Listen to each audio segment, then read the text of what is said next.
जय हिंद दोस्तों। आज की इस वीडियो में हम पर्यावरण विकास का अध्याय 3 पढ़ने वाले हैं, जिसको इंग्लिश में विषय को चाइल्ड डेवलपमेंट भी कहते हैं। तो ध्यान से समझना, काफ़ी महत्वपूर्ण अध्याय है। देखिए, आनुवांशिकता एवं वातावरण का प्रभाव, इस अध्याय का नाम है। इंग्लिश में देख लीजिए, influence of heredity and environment. देखिए दोस्तों, यहाँ से कैसे प्रश्न पूछे जाते हैं मैं आपके लिए बहुत अच्छे से डिटेल में पढ़ाने वाला हूँ। तो जल्दी से वीडियो को लाइक शेयर कर दीजिए। इसके बाद हम आगे बढ़ते हैं। और इससे पहले मैं इसके 2 अध्याय कंप्लीट पढ़ा चुका हूँ, उन सभी की लिंक आपको नीचे डिस्क्रिप्शन में मिल जाएगी। अन्य विषय को भी पढ़ा दी है, तो उन सभी को आप इस वीडियो कंप्लीट होने के बाद एक बार चेक कर लेना। चलिए, इस अध्याय में हम क्या पढ़ेंगे? अनुवांशिकता यानी जो जेनेटिक फैक्ट है और इन्वायरमेंट के जो इफेक्ट हैं, ठीक है, बालक पर किस प्रकार से पढ़ते हैं उसके विषय में यहाँ पर पढ़ेंगे। सबसे पहले यहाँ पे देखिए, बालकों का जो विकास होता है, ग्रोथ होता है, उसमें सबसे महत्वपूर्ण योगदान किसका होता है? अनुवांशिकता का और वातावरण का। 2 चीज़ों को सबसे ज़्यादा बालक के विकास पर प्रभाव पड़ता है, एक तो जेनेटिक फैक्टर और दूसरा वातावरण यानी कि इन्वायरमेंट, किस तरीके के इन्वायरमेंट में वो रह रहा है। और अनुवांशिकता का मतलब क्या है कि वो उसके माता पिता या दादा दादी किस प्रकार से उनमें गुण थे, वो गुण उस बालक में आ गए हैं। तो वातावरण और अनुवांशिकता दोनों का प्रभाव बालक के विकास यानी कि डेवलपमेंट में पड़ता है। तो यहाँ से देखना ध्यान से कि जो अनुवांशिकता है, अनुवांशिकता क्या होती है? वंशानुगत गुणों का स्थानांतरण, यानी कि हो सकता है कि जो बालक है उसके माता पिता में कोई विशेष गुण है या उसके दादा दादी में, है ना, वो पीढ़ी दर पीढ़ी आगे ट्रांसफर होता है। यानी कि बहुत सारे गुण आपने भी देखे होंगे कि ये तो बालक उसके पिता पे गया, है ना, यानी कि ये तो इसके लक्षण बिल्कुल इसके पिताजी जैसे हैं, इसकी माता ही जैसे हैं। तो वो अनुवांशिकता गुण होते हैं, वो जेनेटिक होते हैं, वो उसको वंशानुगत प्राप्त होते हैं, यानी कि ऑटोमेटिक जो बालक है उसको प्राप्त हो जाते हैं। ठीक है, माता पिता या दादा दादी से बहुत सारे गुण ऐसे होते हैं। हम वातावरण की बात करें, वातावरण में सामाजिक यानी कि सामाजिक स्तर कैसा है, किस समाज में रह रहा है वो, किस सोसाइटी में, वो वातावरण कैसा है, वो भी बालक के विकास को प्रभावित करता है। सांस्कृतिक कार्यक्रम हो गए, सामाजिक, धार्मिक, शैक्षणिक विकास, तो ये सारे किसमें बालक का जो एनवायरनमेंट है वो उपलब्ध कराते हैं और इससे बालक का जो विकास है उसमें प्रभाव इसको देखने को मिलता है। जैसे कि हम देखते हैं कि जो अच्छी सोसाइटी है वहाँ के बालक कुछ हद तक अच्छे गुण डेवलप होते हैं उनमें, और बहुत सारी चीज़ें वो ऐसे सांस्कृतिक कार्यक्रम भी होंगे तो उनके माध्यम से भी सीखता है। जो इमोशन होते हैं, ठीक है, प्रेम भाव, इस प्रकार के वो जो अच्छे परिवार से बच्चा अच्छे गुण सीखेगा। धार्मिक, जिस धर्म को बिलोंग करता होगा उस धर्म के गुण बालक में देखने को मिलते हैं। जैसे कि आप भी हो सकता है कि किसी विशेष धर्म के हों तो उस धर्म के जो नियम परंपरा है वो उस बालक में आ जाते हैं। किसके कारण? एनवायरनमेंट के कारण। ठीक है, इन सभी को हम इसमें और अच्छे से डिटेल में पढ़ने वाले। देखिए, जो अनुवांशिकता है और वातावरण दोनों का चूंकि बालक के विकास पर प्रभाव पड़ता है, तो ये एक तरह से शिक्षकों की मदद भी करते हैं। किस प्रकार से? यदि अच्छे शिक्षक जो होता है उसको अनुवांशिकता यानी जेनेटिक और इन्वायरमेंट दोनों फैक्ट की जानकारी होना चाहिए कि बालक के विकास पर किस प्रकार से प्रभाव डालते हैं। यदि शिक्षक को इसके विषय में जानकारी होगी तो जो शिक्षण अधिगम प्रक्रिया है वो काफ़ी हद तक आसान हो जाएगी। शिक्षक को पता होगा कि बालक को कुछ जेनेटिक इसको जो गुण हैं वो प्राप्त हुए हैं, कुछ इसके लिए और इन्वायरमेंट अच्छा बना के उसके लिए और डेवलप कर सकते हैं, ग्रोथ इसको बालक के आगे हो सकती है। तो इसके विषय में एक शिक्षक को जानकारी होना आवश्यक है। तो चलिए हम यहाँ पे जान लेते हैं। सबसे पहले ध्यान से देखना दोस्तों, काफ़ी महत्वपूर्ण अध्याय है और इसको हम बहुत ही अच्छे से डिटेल में पढ़ने वाले हैं। चूँकि अब आपकी परीक्षा नज़दीक है इसलिए इसको सबसे लास्ट में पढ़ा रहा हूँ ताकि आपको डायरेक्ट याद रहे। देखिए, अनुवांशिकता जो होती है इसका अर्थ क्या होता है, अर्थ आप देख लेंगे तो आपको ऑटोमेटिक समझ आ जाएगा। देखिए, जो बालक होता है उसके लिए उसको हम देखते हैं कि उसके जो शारीरिक गठन है या मानसिक यानी कि उसकी बुद्धि जो है या सामाजिक गुण एक पीढ़ी से दूसरी पीढ़ी में स्थानांतरित होते हैं, इसी को हम अनुवांशिकता कहते हैं। जैसे कि आपने देखा होगा कि आपके माता पिता या फिर आपने और ऑब्जर्व किया होगा कि जिस कद काठी के होते हैं, जैसे किसी के माता पिता की लंबाई बहुत अधिक होती है तो उसके जो बालक होते हैं उनकी भी लंबाई अधिक होने के चांसेस बहुत ज़्यादा होते हैं, क्योंकि वो अनुवांशिकता में उसकी जेनेटिक फैक्ट है। किसी के कद काठी छोटी होगी तो हो सकता है उसके बालक भी कद काठी बिल्कुल छोटे हों, क्योंकि जेनेटिक फैक्टर होता है, अनुवांशिकता होती है। मानसिक, जैसे कि हमने देखा है कि अधिकांश आईएएस आईपीएस जो होते हैं उनके बालक भी अधिकांश आईएएस आईपीएस बन जाते हैं। क्यों? क्योंकि उन्हें जेनेटिकली जो मानसिक है बुद्धि वो मिली हुई है, क्योंकि गुण ट्रांसफ़र होते हैं पीढ़ी दर पीढ़ी। जो गुण आपके माता पिता में या दादा दादी में वो बालक को भी प्राप्त होते हैं, वही अनुवांशिकता होती है। सामाजिक गुण यानी कि जो माता पिता ने समाज सोसाइटी से गुण ग्रहण करें वो बालकों में जीन के माध्यम से ट्रांसफर हो जाते हैं। तो इन्हीं को पीढ़ी दर पीढ़ी जो हस्तांतरित होते हैं, यानी कि माता दादा से पिताजी को मिले कुछ गुण और पिताजी से वो गुण किसको मिल गए, बालक को मिल गए। एक कैसे होते हैं, पीढ़ी दर पीढ़ी ट्रांसफर होते रहते हैं। ठीक है, वही अनुवांशिकता होती है। जैसे कुछ विद्वान है, मनोवैज्ञानिक है, इनका नाम याद रखना, और इन्होंने जो अनुवांशिकता की डेफिनेशन दी है इसको याद रखना। परीक्षा में ऐसा प्रश्न सीधा पूछा जाता है, मनोवैज्ञानिक खास करके। देखिए B.N. झा, नाम याद रखना, B.N. झा। इन्होंने क्या कहा है अनुवांशिकता के बारे में कि वंशानुक्रम क्या है, व्यक्ति की जन्मजात विशेषताओं का पूर्ण योग है, यानी कि व्यक्ति को जन्म से ही प्राप्त होने वाली विशेषताएं होती हैं वो वंशानुक्रम कहलाती है। ठीक है, अभी हमने समझा कि माता पिता या दादा दादी को जो गुण होते हैं वो उसके आने वाली जो पीढ़ी होती है उसमें भी ट्रांसफर हो जाते हैं।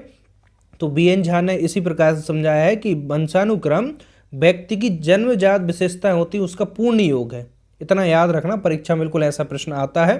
ठीक है, अब वुडवर्थ की बात करें, इन्होंने अनुवांशिकता के विषय में क्या बात की है कि वंशानुक्रम में वे सभी बातें आ जाती हैं जो जीवन का आरंभ करते समय अर्थात गर्भाधान यानी कि बालक जब गर्भ में होता है तब, यानी कि जन्म से लगभग 9 माह पूर्व व्यक्ति में उपस्थित थी, यानी कि बालक ने जन्म नहीं लिया इससे पूर्व उसमें जो गुण आ गए हैं वही वंशानुक्रम है, क्योंकि जीन के माध्यम से उसमें ट्रांसफर हो गए पीढ़ी दर पीढ़ी। जैसे ही बालक जन्म लेगा तो वो धीरे धीरे उसका विकास होगा तो वो गुण कहीं ना कहीं उसमें देखने को मिलते हैं। ये बात किसने कही है, वुडवर्थ ने कही है। दोस्तों जो हमारा बाल विकास है वो मनोवैज्ञानिकों की बहुत सारी थ्योरी दी है, तो उन मनोवैज्ञानिकों के हमें नाम याद रखना क्योंकि यहाँ से प्रश्न ज़्यादातर परीक्षा में पूछे जाते हैं। ठीक है, अब जेम्स ड्रेबर की बात करें, इन्होंने अनुवांशिकता के विषय में क्या कहा है, तो ध्यान से सुनना कि माता पिता की शारीरिक एवं मानसिक विशेषताओं का जो संतान उसमें हस्तांतरण होना ही क्या है, वंशानुक्रम है। समझ गए, तो डेफिनेशन याद रखना, थोड़ा बहुत डिफरेंस है सभी मनोवैज्ञानिकों में, लेकिन सभी ने एक ही बात कही है कि जो माता पिता हैं या दादा दादी उनसे जो जेनेटिक गुण प्राप्त होते हैं वही, यानी कि अगली पीढ़ी में हस्तांतरित करना गुणों को क्या कहलाता है, अनुवांशिकता कहलाता है। तो वही सबने कहा, थोड़ा बहुत चेंजेस है, तो ध्यान से देखना यहाँ पर। और देखिए जो अनुवांशिकता है उसके विषय में कुछ और मनोवैज्ञानिक है जैसे कि डगलस और होलैंड है। ठीक है, और P. जिसबर्ड है, बस इतना नाम याद रख लेना, इससे भी आपका काम चल जाएगा। डगलस, होलैंड और P. जिसबर्ड, इन्होंने अनुवांशिकता के विषय में बात की है। तो ये कैसे अनुवांशिकता से जुड़े हुए जो मनोवैज्ञानिक हैं वो हैं। बाकी हमने इनकी परिभाषा देख ली, B.N. Jha, Woodworth, James Drabble, है ना। बाकी इनकी परिभाषा में जानने की आवश्यकता नहीं है यहाँ पर, क्योंकि हम सभी की परिभाषा इतना याद नहीं रख सकते। बस नाम याद रख लेना कि ये जो मनोवैज्ञानिक हैं वो किससे जुड़े हैं, अनुवांशिकता से जुड़े हुए हैं। ठीक है, चलिए अब हम इसके बाद आगे बढ़ते हैं वीडियो में। यदि आपने वीडियो को लाइक शेयर नहीं करा है जल्दी से वीडियो को लाइक शेयर करिए, चूँकि बहुत ज़्यादा एक अच्छी वीडियो बनाने में, अच्छी क्लास करने में बहुत ज़्यादा मेहनत लगती है, तो आप उतना सपोर्ट जरूर करेंगे मुझे उम्मीद है। तो जल्दी से वीडियो को लाइक करिए। अब आगे देखिए दोस्तों, जो अनुवांशिकता इसके सिद्धांत किस प्रकार से हैं, तो ध्यान से समझना, काफ़ी महत्वपूर्ण सिद्धांत है, बस इनको याद रखना, डायरेक्ट परीक्षा में ऐसा प्रश्न आता है। तो जो वंशानुक्रम है इस पर कई सारे अध्ययन किए, स्टडी की, तो उनके आधार पर जो सिद्धांत है वो दिए गए, यानी कि वंशानुक्रम जेनेटिक फैक्टर है कि किस प्रकार से बालक है उसमें गुण ट्रांसफर होते हैं या क्या क्या परिवर्तन आते हैं। तो वो बहुत सारे प्रिंसिपल यानी कि सिद्धांत दिए मनोवैज्ञानिकों ने, तो उन्हीं के नाम के आधार पर उनमें जानते हैं। देखिए पहला जो है बीजमैन की निरंतरता का सिद्धांत। ठीक है, अनुवांशिकता से जुड़ा हुआ सिद्धांत, तो ध्यान से देखना समझना क्या है, बीजमैन की निरंतरता का सिद्धांत। अब इसमें देखिए इसका प्रतिपादन सबसे पहले पूछे कि बीजमैन की जो निरंतरता का सिद्धांत है ये किसने दिया, तो नाम से ही क्लियर है, बीजमैन है तो बीजमैन ने दिया, इतना याद रख लेंगे आप, चूँकि नाम में ही जो मनोवैज्ञानिक उनका नाम आ जाता है। ऐसा प्रश्न आता है परीक्षा में कि ये बीजमैन के निरंतरता का सिद्धांत किस मनोवैज्ञानिकों ने दिया, तो बीजमैन ने इसको दिया। इन्होंने देखिए बीजमैन ने क्या बताया कि शरीर का निर्माण करने वाला जो मूल जीवाणु होता है वो कभी नष्ट नहीं होता। ठीक है, यानी कि शरीर जो डेवलप कर रहा है एक मूल जीवाणु है और वो कभी भी नष्ट नहीं होता, वो पीढ़ी दर पीढ़ी आगे ट्रांसफर होता रहता है। अंडकोश और शुक्रकोश है उसके माध्यम से अगली पीढ़ी में वो मूल जीवाणु ट्रांसफ़र होता रहता है। तो वही कारण है कि जैसे हम देखते हैं एक पीढ़ी के गुण अगली पीढ़ी में ट्रांसफ़र होते हैं, क्योंकि मूल जो जीवाणु है वो कभी नष्ट नहीं होता। किसने कही है, बीजमैन ने कही है। इसलिए एक व्यक्ति अपने पूर्वजों का प्रतिरूप होता है। हम देखते हैं कि किसी में उसके दादा दादी या माता पिता में कोई एक विशेष गुण है तो आगे के वंशजों में वो ट्रांसफर होता रहता है। क्यों? क्योंकि बीजमैन ने कहा है कि एक मूल जीवाणु है जो शरीर का निर्माण करता है वो कभी नष्ट नहीं होता। नष्ट नहीं होता तो जाहिर सी बात है वो पीढ़ी दर पीढ़ी आगे ट्रांसफर होगा। बस इतना याद रखना, आपका काम बन जाएगा। परीक्षा में बिल्कुल एज अ टेस्ट प्रश्न पूछे जाते हैं।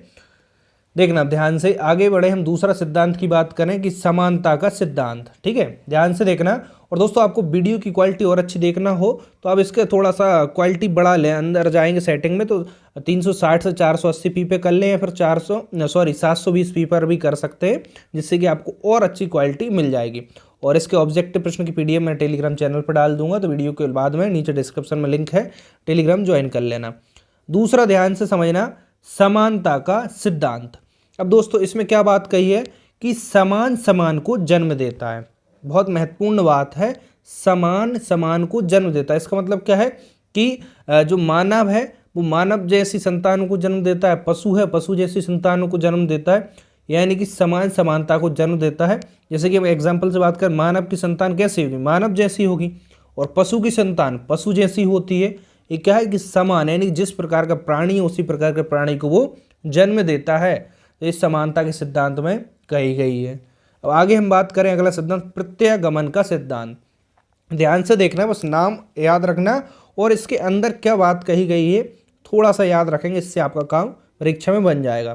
प्रत्यगमन का सिद्धांत की बात करें, इसमें कहा गया है कि विपरीत गुणों का उत्पन्न होना ही प्रत्यगमन है। विपरीत गुणों का यानी कि हो सकता है, देखिए जैसे कि किसी के माता पिता बहुत ज़्यादा बुद्धिमान हो लेकिन उसकी संतान मध्यम बुद्धि वाली हो, और कोई के माता पिता कम बुद्धि के हों लेकिन उनकी संतान बहुत तीव्र बुद्धि की हो, और बहुत जो एक कहते हैं ना उच्च बुद्धि की हो संतान। तो ऐसे हो सकता है, होता भी है, हमने भी देखा भी, ये ऑब्जर्व भी किया है। ठीक है, तो ये विपरीत गुणों का उत्पन्न होना ही किसमें कही है? प्रत्यगमन के सिद्धांत में ऐसी बात की है, स्टडी हुई है तो इसमें ऐसी बात निकल के आई है, जो कि सही भी है। बुद्धिमान माता पिता की संतान मंद बुद्धि हो सकती है, किसमें? प्रत्यगमन सिद्धांत के अनुसार ऐसा कहा है कि जरूरी नहीं कि जो उच्च बुद्धि के माता पिता उनकी संतान उच्च बुद्धि की हो, उल्टा भी हो सकता है कि अधिक बुद्धिमान माता पिता की संतान कम बुद्धि वाली भी हो सकती है, और कम बुद्धिमान माता पिता की संतान उच्च बुद्धि की भी हो सकती है। तो यहाँ पे वही है, मंद बुद्धि माता पिता की संतान तीव्र भी हो सकती है, और तीव्र माता पिता की संतान मंद बुद्धि की भी हो सकती है, यानी कि विपरीत गुण है ना। तो विपरीत गुणों का उत्पन्न होना क्या सिद्धांत के अंदर आएगा? प्रत्यगमन का सिद्धांत, जिसको रेग्रेशन भी कहते हैं। ठीक है, तो बस सिंपल है, इतना आप याद रख लेंगे। चलिए अब हम आगे अगले सिद्धांत की ओर आगे बढ़ते हैं। देखना ध्यान से समझना, जीव सांख्यिकी सिद्धांत। ठीक है, इसके प्रतिपादन की बात करें तो किसने? फ्रांसिस गाल्टन ने जीव सांख्यिकी का सिद्धांत दिया। ऐसा प्रश्न परीक्षा में बहुत सी बार पूछा गया है कि जीव सांख्यिकी का सिद्धांत किस मनोवैज्ञानिक ने दिया? तो आप बताएंगे फ्रांसिस गाल्टन ने दी है। इन्होंने इसमें क्या कहा है कि माता पिता से ही सभी गुणों को प्राप्त नहीं करते। जो बालक होते हैं वो सभी गुण जरूरी नहीं कि माता पिता से ही प्राप्त करें, बल्कि कुछ गुण वो पितामह यानी कि दादा से भी प्राप्त कर सकते हैं, और एक कई पीढ़ी पहले के जो गुण हैं वो आगे भी बालक में हो सकते हैं। पिताजी हैं उनके दादाजी से भी गुण ले सकता है, और दादाजी के भी जो पिताजी वहाँ से भी बालक में गुण आ सकते हैं। और एक केवल पितृपक्ष की साइड से ही बालक में गुण को होना संभव नहीं, मातृपक्ष की साइड से भी संभव है गुण बालक को प्राप्त हो। जैसे कि नानी हो गई, ठीक है, मम्मी नानी, और नानी की जो आगे भी पीढ़ी रही होगी तो वहाँ से भी बालक गुण ले सकता है। एक बात किसने कही है? फ्रांसिस गाल्टन ने कही है, जीव सांख्यिकी सिद्धांत के अंतर्गत। ठीक है दोस्तों, आपको आई होप बिल्कुल अच्छे से समझ आ रहा होगा। तो ध्यान से इस वीडियो को पूरा देखना, आपके लिए बिल्कुल जो जानकारी है बहुत ऑथेंटिक मिलने वाली है। चलिए हम वीडियो में आगे बढ़ रहे हैं। चलिए अगला सिद्धांत देखिए कि अर्जित गुणों के अवितरण का सिद्धांत। इसको ध्यान से समझना, चूंकि नाम से ही क्लियर हो जाता है, यदि ध्यान से समझेंगे तो। बाकी में इसमें जानकारी आपको संक्षिप्त में देखते हैं कि जो अर्जित गुणों के अवितरण का सिद्धांत है किसने दिया? वुडवर्थ ने दिया। ठीक है, नाम याद रखना दोस्तों मनोवैज्ञानिक का कि कौन सा सिद्धांत किसने दिया। तो अर्जित गुणों के अवितरण का सिद्धांत वुडवर्थ ने दिया। इन्होंने कहा इसमें कि माता पिता के जीवन में जो अर्जित गुण है उनका संक्रमण उनकी संतानों में नहीं होता। ठीक है, यानी कि जरूरी नहीं कि माता पिता ने जो गुण अर्जित किए हैं वो अगली पीढ़ी में यानी उनकी आने वाली जो संतान है उसमें वो गुण ट्रांसफर हो ऐसा जरूरी नहीं है। किसने कहा है? वुडवर्थ ने कहा। इन्होंने एक एग्जाम्पल दे के बताया कि जो कठोर परिश्रम करते हैं, यानी कि जो हम कह सकते हैं एक जिनके माता पिता मजदूर हैं या फिर कठोर अन्य परिश्रम करते हैं, आप कुछ भी ऐसे समझ सकते हैं, यदि उनके हाथ कठोर है यानी हथेली कठोर हो गई है तो ऐसा जरूरी नहीं है उनकी संतान के हाथ भी कठोर ही हों। ये जेनेटिक ऐसा नहीं होगा गुण उनमें ट्रांसफर हो जाएगी कठोर, क्योंकि हमने देखा है कठोर परिश्रम करने वाले जो माता पिता उनके हाथ पैर जो हाथ हैं अधिकांश हथेलियाँ वो कठोर हो जाती हैं। तो जरूरी नहीं उनका जो बालक होगा उसकी हथेली कठोर हो, क्योंकि ये जेनेटिक जो गुण है जरूरी नहीं उसमें ये हथेली का जो कठोर होना उसमें ट्रांसफ़र हो जाए। तो यानी कि जरूरी इसमें ऐसा ही कहा है कि ऐसा कंपलसरी नहीं है कि माता पिता ने जो भी जीवन में अर्जित गुण किए हैं वो बालक में ट्रांसफ़र हो, ऐसा जरूरी भी नहीं है। अर्जित गुणों के अवितरण के सिद्धांत में ऐसा कहा है कि उसने वुडवर्थ ने कहा है। आगे हम अगले सिद्धांत देखते हैं, ध्यान से समझना। अर्जित गुणों के वितरण का सिद्धांत, एक अभी हमने देख लिया अर्जित गुणों के अवितरण का सिद्धांत, और अगला है कि अर्जित गुणों के वितरण का सिद्धांत। इसमें ऐसा कहा है कि अर्जित गुणों का वितरण संतानों में होता है, ठीक है। चूंकि अलग अलग मनोवैज्ञानिक रहे, उन्होंने अलग अलग अध्ययन किए हैं, उन्होंने इसी प्रकार से उनके तर्क भी अलग अलग मिलते हैं। कुछ कह रहे हैं कि देखिए जो वुडवर्थ है उन्होंने कहा है कि जरूरी नहीं है ऐसा ट्रांसफर हो, लेकिन कुछ कह रहे हैं कि जो भी माता पिता गुण अर्जित करते हैं उनकी संतानों में से गुण उत्पन्न होते हैं, ठीक है। तो ऐसा संभव भी है। तो बस जो आपके सामने सिद्धांत है उसको याद रखना किस सिद्धांत के अंदर कौन सी बात कही गई है, प्रश्न यहीं से आता है। देखिए अर्जित गुणों के वितरण के सिद्धांत समझने के लिए जैसे कि हम लेमार्क का अध्ययन की बात करें, लेमार्क ने अपना अध्ययन की स्टडी की जिसमें उन्होंने जिराफ की गर्दन के बारे में बताया। जिराफ की गर्दन पहले लंबी नहीं हुआ करती थी, ठीक है। जिराफ जो है आप देखते हैं इसकी काफ़ी लंबी गर्दन होती है, लेकिन इसकी गर्दन इतनी लंबी पहले नहीं थी, ठीक है। परंतु इसने क्या क्या परिस्थिति बस जीवन निर्वाह करना पड़ा उसे। ऊपर जो टहनियाँ होती हैं या पेड़ होते हैं तो उनकी पत्तियां खाने के लिए उसे गर्दन काफ़ी लंबा ऊपर करना पड़ता था, और इस प्रकार से चूंकि उसको अपना जीवन यापन करना होता था। तो जब परिस्थिति बस उसने जैसे जैसे अपनी गर्दन को ऊपर की ओर किया और वो करता रहा इस प्रकार से, अगली जो उसकी जो पीढ़ी आई, प्रजाति आई, उसमें इस प्रकार के गुण डेवलप हो गए कि उसकी जो गर्दन है वो लंबी होने लगी, ठीक है। एक ऐसा परिस्थिति बस उसके जीवन निर्वाह करना पड़ा। तो इसलिए चूंकि अर्जित गुण है, एक ने अर्जित कर लिया गुण तो वो गुण अगली पीढ़ी में ट्रांसफ़र हो गया, और आज हम देखते हैं जिराफ की गर्दन सबसे लंबी पाई जाती है। तो अतः इस प्रजाति की गर्दन लंबी हो गई। तो ये कैसा है? लेमार्क ने बताया कि उसने अर्जित किया, पहले उसकी तो लंबी गर्दन नहीं थी, लेकिन उसने अपनी परिस्थिति पर जो जीवन निर्वाह है उसको करने के लिए गर्दन को लंबा करना स्टार्ट किया, यानी ऊपर की ओर अपनी गर्दन को किया। तो वो गुण धीरे धीरे अगली पीढ़ी में आते गए और आज हम देखते हैं कि जिराफ की गर्दन सबसे लंबी है।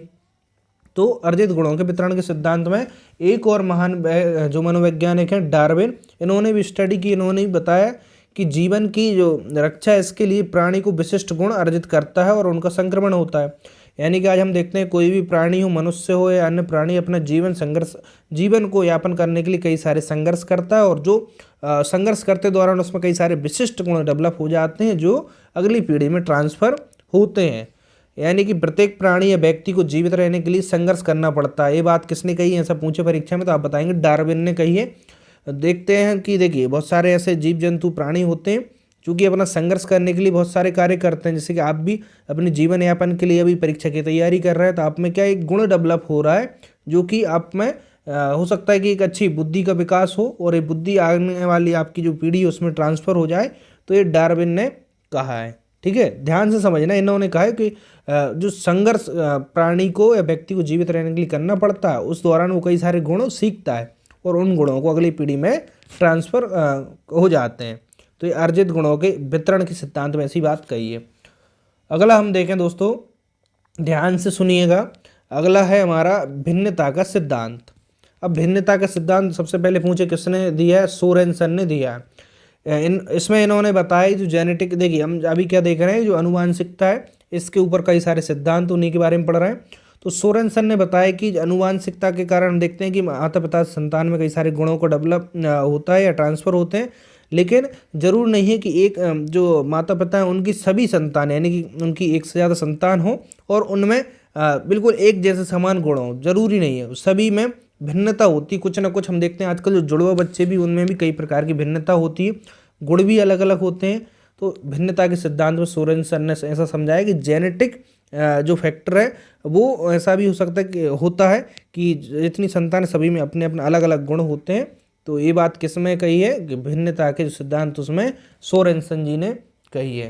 तो दोस्तों ऐसे प्रश्न परीक्षा में सीधे आते हैं और इसकी जो ऑब्जेक्टिव प्रश्न है बहुत ही महत्वपूर्ण, मैं इस अध्याय कंप्लीट होने के बाद टेलीग्राम पर डाल दूंगा, उनकी प्रैक्टिस जरूर करना, आंसर की भी साथ डाल दूंगा। चूंकि हमारे पास समय कम है इसलिए मैं आपके लिए ऑब्जेक्टिव प्रश्न यहाँ पे सॉल्व नहीं करा रहा हूँ, बाकी जो थ्योरी कंसेप्ट है वो आपको क्लियर कर रहा हूँ। चलिए अब हम आगे बढ़ते हैं। अब आगे हम देखते हैं जो अगली हेडिंग है अनुवांशिकता का प्रभाव, यानी कि जो जेनेटिक है वो इफेक्ट बालकों पर किस प्रकार से पड़ता है। तो यहाँ पे ध्यान से समझना, शारीरिक लक्षणों पर प्रभाव, पहला जो प्रभाव है जेनेटिक का वो किस पर पड़ता है, फिजिकल जो लक्षण है उस पर प्रभाव किस प्रकार से पड़ता है। इसे हम देखते हैं कि बालक का जो रंग रूप है वो हो सकता है कि उसके जो माता पिता है उसके सेम रंग हो, आकार कद काठी यानी कि उसका जो शारीरिक गठन है वो उसके माता पिता से भी प्राप्त होता है। तो कैसा प्रभाव है, अनुवांशिकता का प्रभाव, यानी कि जेनेटिक गुणों से मिले, शारीरिक गठन हो गया, ऊंचाई, जैसे उसके पिताजी या माताजी की लंबाई अधिक है तो उसके जो बालक होंगे उनकी भी लंबाई अधिक होगी। एक ऐसा शारीरिक लक्षणों का इफेक्ट है ना। तो शारीरिक लक्षण में आगे कि जो भी बॉडी में अलग चेंजेस होता है, यानी कि हम देखते हैं किसी की आंखें सुनहरी हैं उसकी माता की आंखें भी सुनहरी थी, तो ये जेनेटिक इफेक्ट उसमें बालक में आ गया। आगे हम बात करें बुद्धि पर प्रभाव, बुद्धि पर भी जेनेटिक प्रभाव पड़ता है। इसमें एक वैज्ञानिक है मनोवैज्ञानिक गोडार्ड, नाम याद रखना गोडार्ड, इन्होंने कहा है कि बुद्धि के प्रभाव में कि मंद बुद्धि माता पिता की संतान मध्य बुद्धि होगी और तीव्र बुद्धि माता पिता की संतान कैसी होगी, तीव्र बुद्धि होती है या होगी।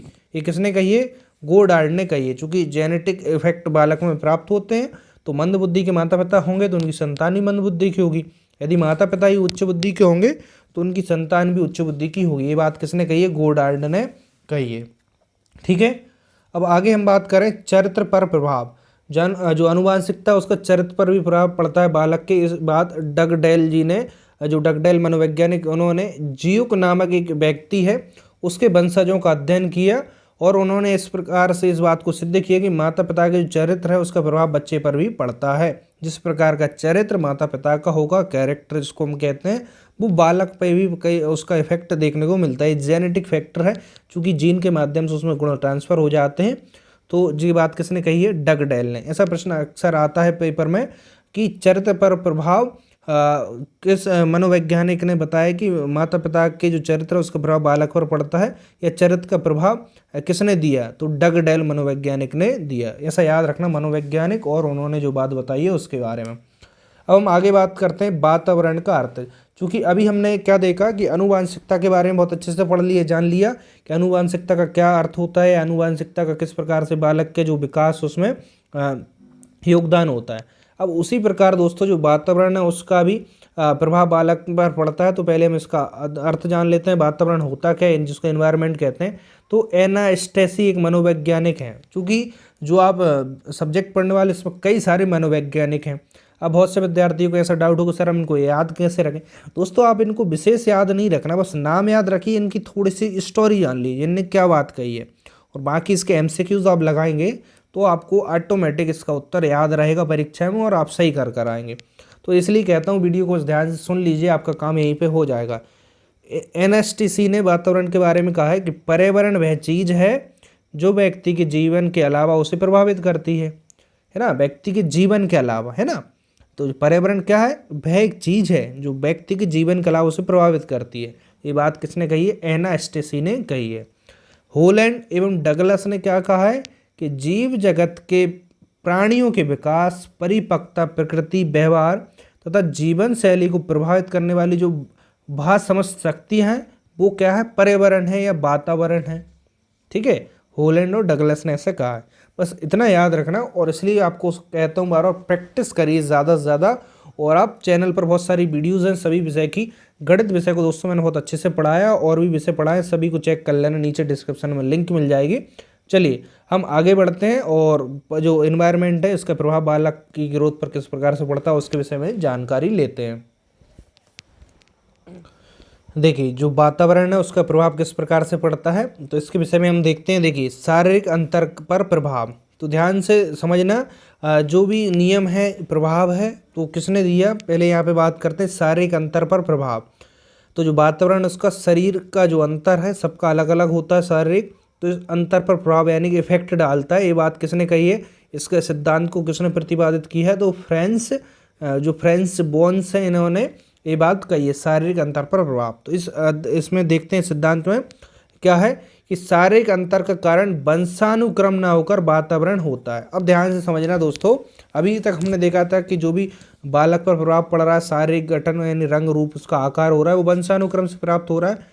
लेकिन फ्रेंच बोन्स ने अध्ययन किया, अपनी स्टडी में पाया कि जो शारीरिक अंतर है सभी के अलग अलग हैं, यानी कि उनकी जो बॉडी है वो अलग अलग है और इस पर वंशानुक्रम का प्रभाव ना होकर के इसका वातावरण एनवायरनमेंट का प्रभाव है। इन्होंने इस बात को सिद्ध करने के लिए जापानी जो यहूदी हैं उनका ऑब्जर्वेशन किया कि वो अमेरिका में अनेक पीढ़ियों से निवास कर रहे हैं, उनका अध्ययन किया और इन्होंने बताया इस एग्जाम्पल के माध्यम से कि जो जापानी यहूदी हैं बहुत समय से अमेरिका में निवास कर रहे हैं, उनकी कई पीढ़ियाँ वहाँ पर निवास कर रही हैं। तो इस कारण से वहाँ पर क्या हो गया, उनकी जो लंबाई है उसमें लंबाई बढ़ गई। जैसे हम जापानी यहूदी लोगों को देखते हैं उनकी लंबाई थोड़ी सी कम रहती है और अमेरिकी लोगों को देखें उनकी लंबाई कैसी होती है, ज़्यादा रहती है।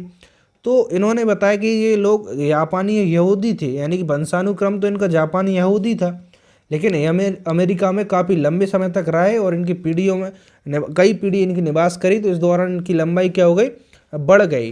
तो ये किस कारण बढ़ी, चूँकि जेनेटिक फैक्टर तो इनमें हुआ नहीं, जेनेटिक फैक्टर होता तो जापानी यहूदी जितनी हाइट है उतनी हाइट क्यों ना थी, लेकिन इनकी लंबाई बढ़ गई। तो इसका कारण क्या है कि जो भौगोलिक वातावरण है, अमेरिका का एनवायरनमेंट है, उसने इनमें इफेक्ट डाला, इस कारण इनकी लंबाई बढ़ गई। ये बात शारीरिक अंतर के प्रभाव में फ्रेंच बोन्स ने समझाई है। तो कहानी भी याद रखना, क्या कहानी है इसमें, और फ्रेंच बोन्स ने इस प्रभाव के बारे में बताया। इन्होंने सीधा कहा कि वंशानुक्रम का प्रभाव बालक का जो शरीर है उस पर कम पड़ेगा और इस पर वातावरण का प्रभाव अधिक पड़ेगा। चूँकि अलग अलग मनोवैज्ञानिक हैं इसलिए उन्होंने अलग अलग बातों को बताई हैं। आगे हम बढ़ें तो ध्यान से समझना, मानसिक विकास पर प्रभाव। अच्छा, मानसिक विकास पर प्रभाव गोडार्ड ने समझाया कि जो मानसिक विकास है, मेंटली डेवलपमेंट बालक का, वो पर्यावरण जो हमारा इन्वायरमेंट है, वातावरण, उसके माध्यम से अधिक होता है।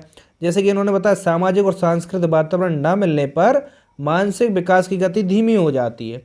ठीक है, यदि बालक को अच्छा सामाजिक स्तर ना मिले, सांस्कृतिक वातावरण ना मिले, तो इस कारण से जो बालक होता है उसका मेंटल जो डेवलपमेंट है उसकी गति कहीं ना कहीं धीमी हो जाती है, स्लो हो जाती है। ये किसने, गोडार्ड ने ऐसा बताया। इन्होंने अध्ययन भी किया, नदियों के किनारे जो बच्चे रहते हैं उन पर इस स्टडी को सिद्ध भी किया कि इन बच्चों का जो सामाजिक स्तर है या वातावरण है, सांस्कृतिक जो कार्यक्रम होते हैं वो यहाँ पर नहीं होते, इस कारण इन बच्चों का जो मानसिक विकास उतना अच्छा नहीं हो पाया है। ये बात किसने, गोडार्ड ने इस बात को सिद्ध किया कि बालक पर जो मानसिक विकास उस पर सबसे ज़्यादा प्रभाव अनुवांशिकता का ना पड़कर वातावरण का पड़ता है। जिस प्रकार का वातावरण बालक के लिए दिया जाएगा उस प्रकार से बालक अपनी जो मेंटल डेवलपमेंट है उसको, मानसिक विकास है वो अच्छे से कर पाएगा।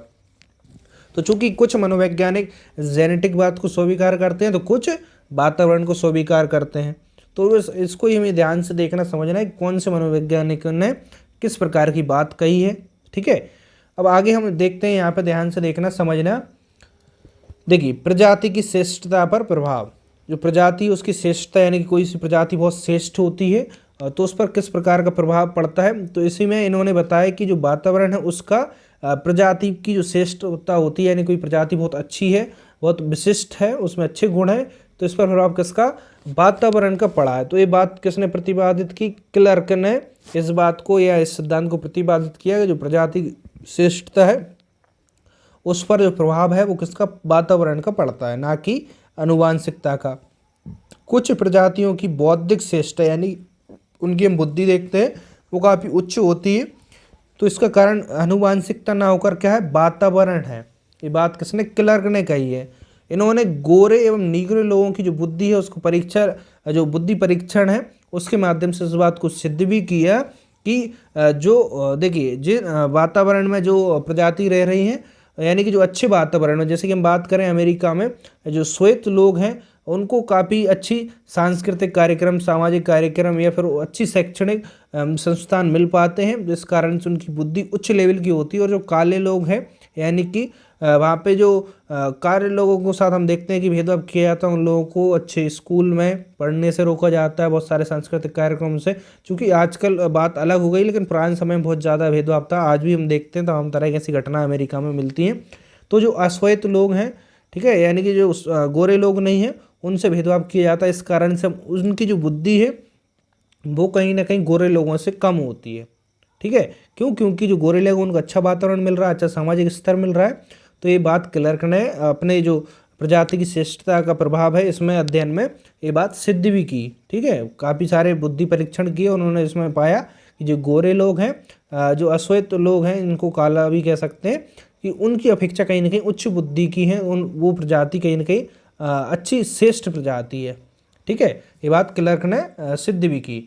अब आगे बढ़े, हम बुद्धि का प्रभाव देखें कि वातावरण पर बुद्धि का प्रभाव भी पड़ता है। इस बात को किसने सिद्ध किया? कैंडोल ने इस बात को सिद्ध किया कि अच्छा वातावरण होगा तो बालक का जो बुद्धि है वो भी उच्च होगी, ना कि अनुवांशिकता के कारण होगी। वातावरण का प्रभाव कहीं अधिक पड़ता है। इन्होंने ऐसा कहा है कि कैंडोल ने कि जो बालक है उसकी बुद्धि का जो प्रभाव है, यानी कि उसकी बुद्धि अधिक वातावरण के कारण अधिक होगी, ना कि अनुवांशिकता के कारण। ठीक है, तो अभी हम देखिए वातावरण के कारण जो प्रभाव पड़ने वाले हैं बालक पर, उसके बारे में यहाँ पर बातचीत कर रहे हैं। अभी अनुवांशिकता के बारे में इससे पहले डिस्कस कर लिया।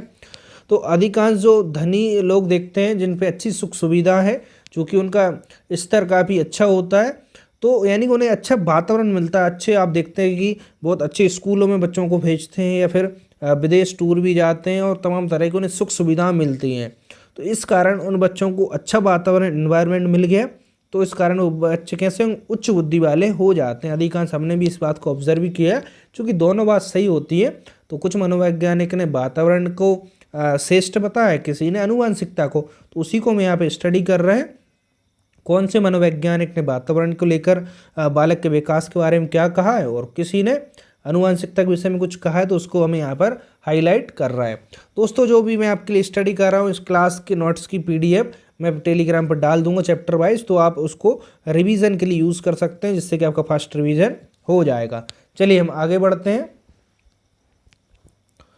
अब अगला देखिए, व्यक्तित्व पर प्रभाव, यानी कि जो वातावरण है उसका व्यक्तित्व पर भी प्रभाव पड़ता है। इस बात को जो कूले हैं इन्होंने सिद्ध भी की कि जो बालक है उसका जो व्यक्तित्व है उस पर सबसे ज़्यादा इफेक्ट किसका? वातावरण का प्रभाव पड़ता है।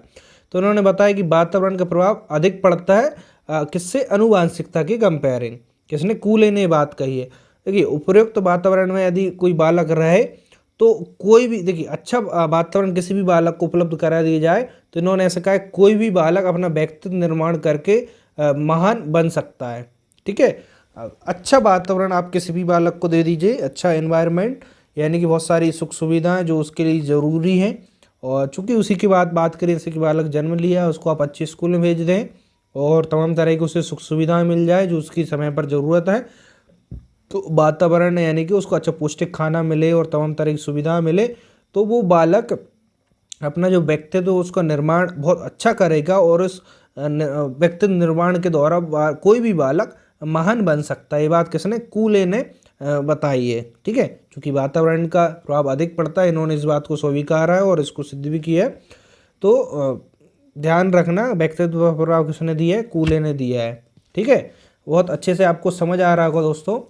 चलिए हम आगे बढ़ते हैं। अगली जो हमारी हेडिंग है वो देखिए कि जो बालक है, बालक पर बहुमुखी प्रभाव, यानी कि जो वातावरण है उसका बालक पर कैसा बहुमुखी प्रभाव पड़ता है। किस प्रकार से? वातावरण बालक के शारीरिक, मानसिक, सामाजिक, संवेगात्मक आदि अंगों पर प्रभाव डालते हैं। जो वातावरण है चूँकि फिजिकल बॉडी पर भी प्रभाव डालेगा, मेंटल बॉडी पर भी, और जो सामाजिक स्तर है, जो संवेगात्मक उसके व्यवहार हैं, विचार हैं, उस पर भी क्या प्रभाव डालता है? कौन? वातावरण डालता है।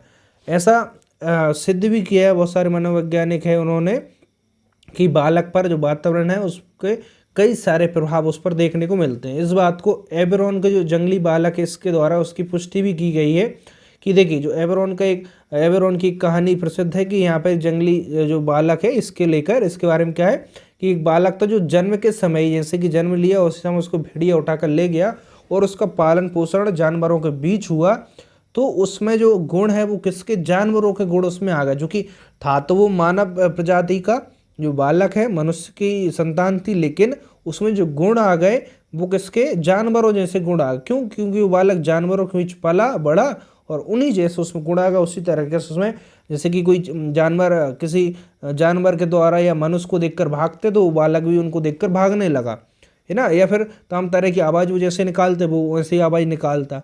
तो यानी कि वो था तो यानी जेनेटिक गुण आते तो वो जानवर जैसा बिहेवियर बिल्कुल नहीं करता, उन जैसे गुण नहीं सीखता, लेकिन उसने जैसे वातावरण इस प्रकार का मिला और वो गुण उसमें डेवलप हो गए। तो इस प्रकार से भी इन्होंने बताया। अब आगे दोस्तों हम देखिए यहाँ पे हम अगली हेडिंग की बात करेंगे, वंशानुक्रम एवं वातावरण का संबंध। अभी हमने वंशानुक्रम और वातावरण दोनों के बारे में बहुत अच्छे से डिटेल में पढ़ लिया। अब दोनों में क्या संबंध होता है इसमें हम बात करें तो एक दूसरे के जो पूरक हैं वो वंशानुक्रम और वातावरण आपस में होते हैं, ठीक है। यानी इसको एक एग्जाम्पल की बात करें, बीज और खेत जैसा इनका संबंध हो, यानी कि अच्छा बीज हो और अच्छा खेत हो तो फसल आप देखते हैं कितनी बेहतर होती है। इसी प्रकार से वंशानुक्रम यानी कि अच्छा हो बालक का और उसे अच्छा एनवायरनमेंट मिल जाए तो बालक का विकास आप देखते हैं बहुत अच्छा विकास होता है और तमाम तरह की उसे जो गुण है वो प्राप्त हो जाते हैं। इसी प्रकार से हमें यहाँ पे बता सकते हैं कि जेनेटिक जो गुण है वो बालक को मिल गए, ठीक है। बहुत सारे जेनेटिक गुण बालक को मिलते हैं और उसको अच्छा वातावरण एनवायरनमेंट भी उपलब्ध करा दिए जाए तो बालक की जो विकास है वो गति बहुत तीव्र होती है और बालक बहुत आगे जा सकता है, ठीक है। अब इसके बारे में यहाँ पे देखिए मैकाइवर एवं पेज ने क्या कहा है कि वंशानुक्रम और जो वातावरण है इन दोनों के महत्व को स्वीकार किए। जो बालक है उसका विकास वंशानुक्रम और वातावरण दोनों के योग से होता है। ये बात किसने, मैकाइवर एवं पेज ने कहा है। तो ऐसा प्रश्न आ सकता है परीक्षा में कि बालक का विकास वंशानुक्रम और वातावरण की देन है, इस बात को किसने स्वीकार किया है, तो मैकाइवर एवं पेज ने इस बात को स्वीकार किया है, ठीक है दोस्तों। समझ में आ रहा है आपको बहुत अच्छे से। चलिए आगे बढ़े, वुडवर्थ और मार्क्विज। नाम याद रखना, ज़्यादा आपको मानसिक तनाव बिल्कुल नहीं लेना है।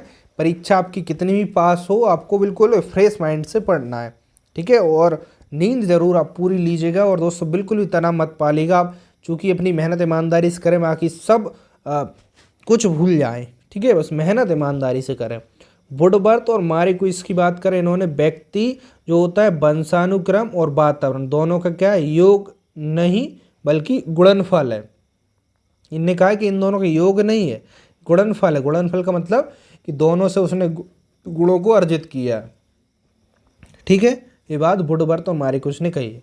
क्रो एवं क्रो ने क्या कहा है कि व्यक्ति का निर्माण न केवल वंशानुक्रम और न केवल वातावरण से होता है, यानी कोई ऐसा बालक नहीं हुआ जिसका विकास केवल वंशानुक्रम से हुआ या फिर वातावरण से हुआ है, बल्कि इन दोनों की जो उपज है उसके द्वारा किसी भी बालक का विकास होता है। कुल मिलाकर हमें यहाँ पे मोटा मोटा बात करें, जो भी बालक है उसका विकास किससे होगा, वंशानुक्रम और वातावरण दोनों के माध्यम से जो बालक होता है उसका विकास डेवलपमेंट होता है, ठीक है दोस्तों। आई होप आपको बहुत अच्छे से समझ आ रहा होगा। तो जिन भी विद्यार्थी ने वीडियो को लाइक नहीं करा वीडियो को लाइक कर दीजिए और वीडियो के बाद में आप कमेंट्स कर भी जरूर बताना कि आपके लिए क्लास कितनी अच्छी या आपके लिए कितनी बेनिफिशियल हो रही हैं, तो आप ज़रूर कमेंट्स में बता देना। चलिए अंतिम हेडिंग देखते हैं इस अध्याय की कि जो आनुवांशिकता है और वातावरण है इसका शैक्षिक महत्व क्यों है। जो जेनेटिक है और एनवायरनमेंट इसके विषय में हम जानकारी क्यों ले रहे हैं या फिर इसको विषय में क्यों शामिल किया गया है, इसको शैक्षिक महत्व क्या है। चूँकि आप शिक्षक बनने वाले हैं तो आपके पास जानकारी होना चाहिए जेनेटिक और एनवायरनमेंट दोनों से बालक को किस प्रकार से आगे बढ़ाया जा सकता है या फिर उसका ग्रोथ किया जा सकता है। तो यहाँ पे देखना आनुवांशिकता और वातावरण के प्रभाव की जानकारी के ज्ञान शिक्षक को होना चाहिए। क्यों होना चाहिए, क्योंकि शिक्षक को पता होगा कि कौन से बालक का जो आनुवांशिकता है जेनेटिक है जो फैक्टर है उसमें अच्छे हैं, ठीक है। चूँकि उसका वातावरण उसे पता होगा, उसकी जेनेटिक यानी माता पिता क्या करते हैं, किस प्रकार की जो उसका माहौल है, धर्म है, सांस्कृतिक किस प्रकार से उसके कल्चर है, तो वो बालक को समझ सकता है उसको, है ना, उस प्रकार से उसमें और हेल्प कर सकता है। और एनवायरनमेंट के विषय में चूँकि शिक्षक को जानकारी है कि एनवायरनमेंट से बहुत कुछ संभव है बालक के विकास के बारे में, तो शिक्षक उस एनवायरनमेंट को और अच्छा करने की कोशिश करेगा। शिक्षक विद्यालय के वातावरण को अधिक उपयुक्त बना सके, क्योंकि शिक्षक को अच्छी जानकारी है कि जो बालक है वो वातावरण से भी प्रभावित होता है, यानी कि अच्छा वातावरण किसी बालक को मिल जाए तो वो बहुत कुछ कर सकता है, यानी कि उसका अच्छा ग्रोथ हो सकता है, बहुत कुछ सीख सकता है अच्छे वातावरण एनवायरनमेंट के द्वारा। तो शिक्षक का काम होता है कि बालकों को अच्छा एनवायरनमेंट दिया जाए, चूँकि उसको जानकारी नहीं होगी तो वो उसके विषय में बच्चों को अच्छे से नहीं समझा पाएगा या फिर जो टीचिंग है वो नहीं कर पाएगा। शिक्षण प्रक्रिया इसको और अधिक प्रभावशाली इफेक्टिव बनाया जा सकता है जो अनुवांशिकता और वातावरण इसका जो शिक्षक है उनको नॉलेज देकर, चूँकि अब हम जो बाल विकास उसमें इसलिए जो तमाम तरह की जानकारी है उसको लेते हैं, जो बालक है उसका विकास किस प्रकार से हुआ, कौन सी एज में बालक क्या सोचता है क्या करता है, तो इनका बेनिफिशियल आपको कब मिलेगा, जब आप शिक्षक बन जाएंगे तो इनका आपको पता रहेगा साइकोलॉजी कि बालक की क्या साइकोलॉजी होती है, तो आप उसको चूँकि किताबी ज्ञान के साथ व्यवहारिक ज्ञान भी बहुत अच्छे से दे पाएंगे। ठीक है दोस्तों, यहाँ पे हमारा अध्याय कंप्लीट हो गया।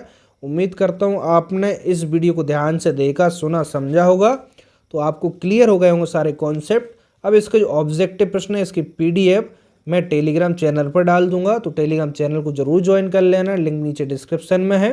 ठीक है, वहाँ से प्रैक्टिस ज़रूर लगा लेना सारे प्रश्न की, इसके आंसर की भी डाल दूंगा, वहाँ से आंसर चेक कर लेना। ठीक है, और जो नोट्स है इसकी PDF भी डाल दूंगा, तो इसको रिवीजन जरूर करना दोस्तों। ठीक है, और अन्य विषय की वीडियोस देख लेना। अब दिन में आपको थोड़ा सा समय अधिक देने की कोशिश करना, अपनी हेल्थ जरूर ध्यान रखना, क्योंकि बिना अच्छी हेल्थ के आप कुछ भी करना पॉसिबल नहीं होगा।